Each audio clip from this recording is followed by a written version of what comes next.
বাংলাদেশকে white wash করার সামর্থ্য আছে পাকিস্তানের, এমনটাই বিশ্বাস করেন দলটির হেড কোচ মাইক হেসন। যদিও এই কন্ডিশনে বাংলাদেশকে সমীহ করছেন। সবশেষ বাংলাদেশ সফরে উইকেট নিয়ে তীব্র সমালোচনা করা হেসন এবার বেশ সন্তুষ্ট মিরপুরের উইকেট দেখে।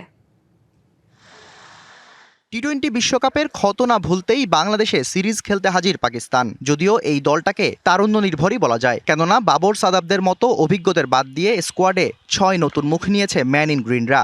তবে ঘরোয়াতে ওদের পারফরমেন্স দেখে বাংলাদেশ সিরিজেও বেশ আত্মবিশ্বাসী পাকিস্তান হেড কোচ।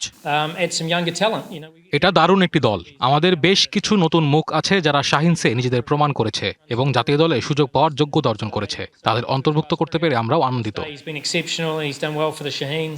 ঘরের মাঠে বাংলাদেশ যে বেশ শক্তিশালী সেটা প্রতিপক্ষও জানে। হেসনও তাই এই কন্ডিশনে সমীহ করছেন লিটনদের। তবুও নিজেদের সামর্থ্যে বিশ্বাস রেখে হুঙ্কারি দিয়ে রাখলেন বাংলাদেশকে।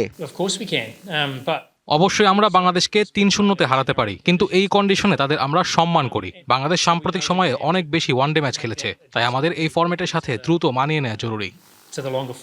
গেল সফরে টি-20 সিরিজ হেরে মিরপুরের উইকেটকে বাজে উইকেট আখ্যা দিয়েছিলেন হেসন। তবে এবার বেশ ইতিবাচক তিনি। নিয়মিত নজর রেখেছেন বিপিএলে।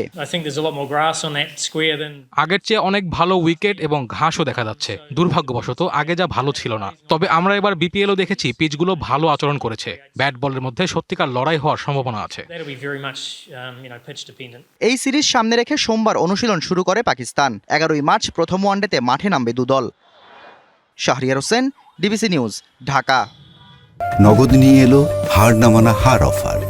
সর্বনিম্ন 10,000 টাকা রেমিটেন্স নগদে পাঠালে থাকছে স্বর্ণের হার জেতার সুযোগ।